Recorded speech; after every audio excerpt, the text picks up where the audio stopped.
Halo Mas Bayu, sehat Mas? Alhamdulillah sehat. Mas Ewan gimana kabar? Sehat, sehat, sehat. Ngantor nih? Kebetulan lagi WFH hari ini Mas, besok baru ngantor. Oh gitu ya. Oke, Ya, oke, siap, siap, siap. Ini kayaknya kita baru mengudara bareng ya. Sih mengudara. dengar-dengar namanya ini udah sering tapi belum mengudara bareng. Iya Mas Bayu, kita mulai aja ya sambil jalan ini ya. Biar apa namanya, nanti teman-teman juga join gitu ya. Kita sambil ngobrol-ngobrol aja, santai aja karena emang diskusi santai ini sekarang ini. Jadi saya buka terlebih dahulu. Assalamualaikum warahmatullahi wabarakatuh. Selamat sore, salam sejahtera untuk kita semua. Mas Bayu dan tim tentunya dari Indonesia SPF, terima kasih sudah bergabung. Dan Ya, juga tentunya dengan teman-teman nih dari IDX Viewer dan juga apa namanya? Kalau SCPF nyebutnya apa ya? sobat PF. Sobat SCPF ini ya. Jadi selamat bergabung. Jadi kita hari ini akan diskusi tentang investasi aman di pasar modal Indonesia. Sebetulnya mungkin bahasanya normatif judulnya, tapi teman-teman perlu paham bahwa dalam melakukan investasi yang terpenting juga kalau apa ya, artinya semua terjaga dengan baik, semua terlindungi, semua hak-haknya terjaga dengan baik. Ini menjadi hal penting dalam proses berinvestasi. Jadi tidak hanya mekanisme perdagangan, tapi perlindungan dan juga apa ya, perlindungan kepada para pihak juga terjaga dengan baik dalam rangka ya ini dalam untuk sustainnya sebuah pasar modal di Indonesia. Dan tentunya kehadiran Indonesia SPF menjadi salah satu kunci juga untuk kesuksesan pasar modal Indonesia menjadi apa ya ke depan menjadi lebih maju lagi dan lebih sukses terutama ya bisa bersaing di era global saat ini. Mas Bayu, ini Ya, kita tema kita hari ini kan sebetulnya ya kerangkanya nih SCPF. Tentu kita pengen tahu dulu nih SCPF-nya seperti apa gitu agar teman-teman juga kembali terpahami dengan apa namanya SCPF itu apa gitu nih ya. Silakan Mas Bayu, sekilas saja silakan. oke, terima Biar kasih refresh. Man. Ya, Ya, salam ya bagi teman-teman di Riau maupun di seluruh Indonesia yang udah bergabung. Nah, jadi memang mungkin SIPF ini istilahnya masih asing ya bagi sebagian besar investor, meskipun kita juga sudah melaksanakan sosialisasi yang cukup masif beberapa tahun terakhir. Jadi ya, kita Instagram itu dari awalnya follower hanya di bawah 1.000, sekarang udah mendekati 20.000. Mudah-mudahan teman-teman luar biasa. di Riau juga ikut follow kita ya, Instagramnya @IndonesiaSIPF. Jadi memang kalau secara singkatnya gini nih Mas Emon dan teman-teman, eh, Hmm, secara mudahnya itu kan kalau kita nabung di bank, itu kalau bank mengalami kegagalan, tidak lembaga penjaminnya itu namanya hmm, adalah simpanan atau LPS. Nah, ya, kalau dunia pasar modal yang itu kurang lebih mungkin serupa tapi tak sama ya, ada beberapa ya, perbedaan.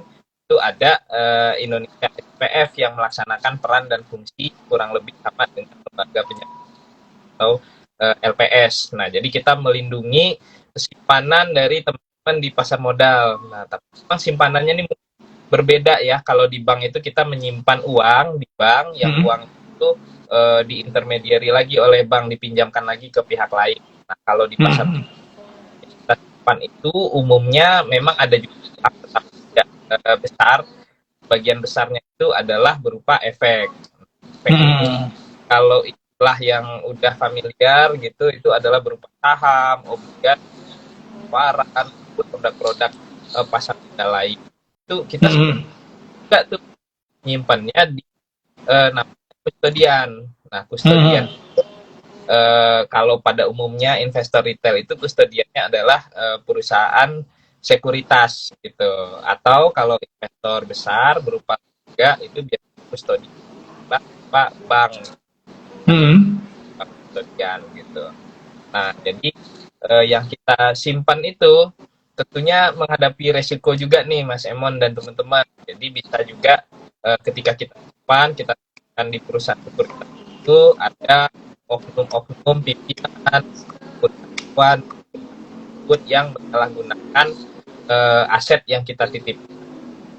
Apabila terjadi kejadian seperti itu dan mereka tidak sanggup lagi melaksanakan ganti itu oleh OJK, itu akan penyelesaiannya kepada kurang lebih cara singkatnya seperti itu nih.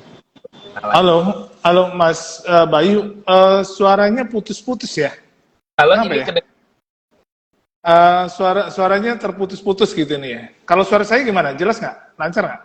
suara Masnya jelas. Ini saya masih keputus atau udah halo? Iya, udah nyambung sih. Tadi cuman putus-putus, hilang timbul gitu. Suara Mas Bayu ini. Saya ulang dikit boleh Mas ya? Boleh nggak apa-apa ini ya. Jadi mohon maaf. Singkat aja. Tadi jadi secara singkatnya Indonesia SIPF ini merupakan lembaga perlindungan investor di pasar modal. Nah, kurang lebih itu kalau yang di pasar modal kan udah familiar dengan sistem perbankan di mana ada dan penjaminan oleh LPS. Nah, Indonesia SIPF ini kurang lebih peran dan fungsinya sama dengan LPS. Nah, tetapi perannya berbeda. Kalau di LPS itu yang disimpan adalah uang, kalau di pasar modal itu yang disimpan sebagian besar adalah efek. Nah, efek ini ya kalau kita istilah familiarnya saham, ada obligasi dan ini sama apabila terjadi kecurangan gitu di perusahaan sekuritas ataupun di bank kustodian dan nantinya OJK memutuskan itu akan dirugi menggunakan dana perlindungan modal yang dikelola oleh Indonesia SPF, itu akan tanggung jawab untuk kedepannya proses klaim atau tersebut. Kurang lebih perkenalan awal dari kita. Ya, jadi fungsinya kurang lebih sama dengan LPS ya, lembaga penjamin simpanan. Dalam artian ya melindungi. Cuman bedanya kalau yang LPS itu adalah melindungi uang yang ada di bank. Jadi sebetulnya RDN juga masuk dalam perlindungan LPS ya. Uang yang ada di RDN ini ya. Betul Mas Emon. Jadi untuk uangnya perlindungannya dari LPS, sedangkan untuk efeknya yang ada di kustodian di KSEI itu menjadi ranahnya dari Indonesia SIPF ya teman-teman. Jadi ini SIPF dan LPS ini dua lembaga penyelenggara perlindungan nasabah atau investor lah atas asetnya. Cuman pasti tentu ada persyaratan yang harus dipenuhi terlebih dahulu nih buat investor ataupun kalau di bank kan mungkin ada persyaratannya khusus. Nah, kalau kita sebagai investor nih, apa sih persyaratan pokoknya buat agar efek kita atau saham tadi obligasi yang memang ada di KSEI itu mendapat perlindungan gitu dari SIPF gitu nih. Oke, nah jadi memang kita ini ada persyaratan perlindungan ya, perlindungan dan juga ada persyaratan untuk aset yang dilindungi gitu. Nah, yang pertama persyaratan itu ada ya teman-teman. Memang yang pertama itu kita harus memang terdaftar di perusahaan sekuritas dalam artian kita membuka rekening pada perusahaan sekuritas tersebut benar merupakan nasabah di perusahaan sekuritas tersebut atau bank kustodian.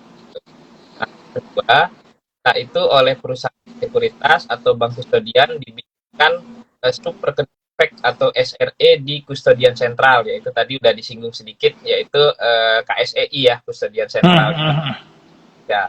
Nah, terakhir dan yang paling penting dan juga sudah disosialisasikan secara masif oleh KSEI, jadi memang itu juga menjadi syarat perlindungan bagi investor adalah teman-teman harus punya yang namanya SID atau Single Investor Identification. Nah, ini buat macam KTP atau paspor kita di pasar modal gitu. Yang pertama dan kedua itu dibuktikan melalui kita. Kalau dulu itu mungkin bentuk kartu ya, jadi putus-putus Mas Bayu suaranya. Ya. Suara Mas Bayu putus-putus. Halo, bisa Iya, didengar? ini kedengeran, cuman tadi putus-putus gitu pas ngomong itu nih ya. Oh, oke Ke, oke. ke, Mohon maaf karena lagi hujan di Jakarta, Mas. oh gitu ya, iya iya iya, nggak apa-apa. Ini Ya, ya. oke. Mohon maaf ya, teman-teman. Saya ulangi sedikit. Untuk persyaratan pelindungan itu simple sebetulnya. Jadi ada 3. Yang pertama, kita Hmm. investor itu benar membuka rekening efek pada perusahaan sekuritas atau bank kustodian. Hmm. Kemudian rekening efek itu dibukakan lagi oleh perusahaan sekuritasnya sub rekening efek di KSEI gitu, di kustodian Hmm. sekuritas. Nah, terakhir itu yang paling penting dan memang sudah disosialisasikan secara masif oleh KSEI, mungkin juga IDX Rio pernah sosialisasi juga, itu terkait Hmm. nama SID, Single Investor Identification. Nah, itu merupakan Hmm. atau paspor kita di pasar modal. Nah, itu kalau nantinya terjadi klaim ganti rugi, 3 itu akan kita tanya. Yang pertama adalah SID. Ini investor punya SID atau enggak? SID-nya berapa gitu. Nah, itu yang akan Hmm. persyaratan bagi investor yang ini. Kemudian ada juga persyaratan aset yang dilindungi gitu. Jadi aset yang dilindungi seperti apa gitu. Jangan nanti Hmm. mainnya kripto tapi minta perlindungannya ke SIPF gitu. Mainnya forex tapi minta perlindungan ke SIPF gitu. Itu tidak masuk di dalam aset yang kita lindungi. Yang kita Hmm. lindungi aset adalah berupa efek dan juga harta-harta lain terkait dengan efek tersebut dan juga rekening dana nasabah. Jadi menambahkan yang disampaikan Mas Emon tadi, jadi memang rekening dana nasabah itu dilindungi oleh LPS apabila banknya yang bermasalah gitu, dalam artian banknya gagal, itu dilindungi oleh LPS. Akan Hmm. tetapi apabila uang itu hilang akibat kelalaian atau kesengajaan dari perusahaan sekuritas atau bank kustodian, karena kita investor itu jangan lupa kita udah kasih kuasa nih ke perusahaan Hmm. sekuritas untuk mendapatkan aset kita, termasuk di dalamnya adalah RDN. Jadi Hmm. apabila dibuka masuk ranah perlindungan SPF gitu. Jadi tergantung penyebabnya. Di RDN ini ada 2 lapis nih perlindungannya oleh LPS. Ini Hmm. Oke. SPF juga dilindungi apabila yang melakukan kesalahan atau melakukan kecurangan dari perusahaan sekuritas atau bank kustodian.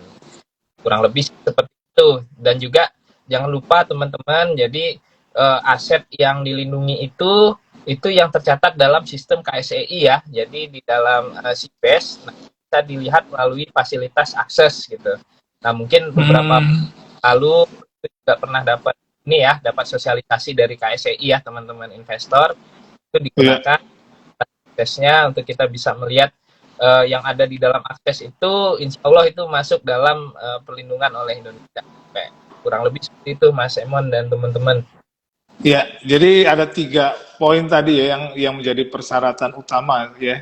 Tentu yang ditanya pertama kali karena ini dia sebagai investor, tentu dia harus punya single investor identification ya, Ya, SID.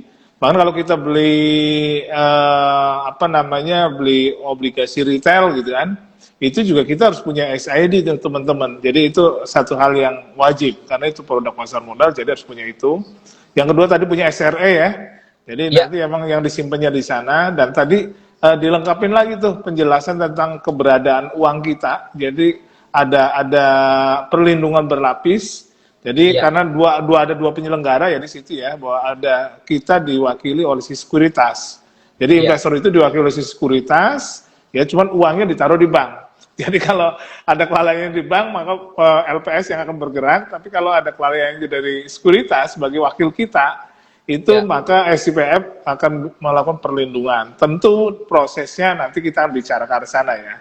Karena ya, kita sudah tahu nih, satu tadi SIPF itu seperti apa gitu fungsinya, kemudian juga SIPF tadi tentu ada persyaratan yang harus dipenuhi oleh para investor. Kalau enggak ya ini akan sulit. Kemudian juga ini kan lebih kepada kehilangan bukan karena kerugian bisnis ya. Tadi ini ya, penegasan aja karena kadang-kadang orang wah saya rugi, saya mau ada perlindungan gitu. Nah ini ya, nggak ya. masuk. Gitu. Kalau cuman diam aja ya.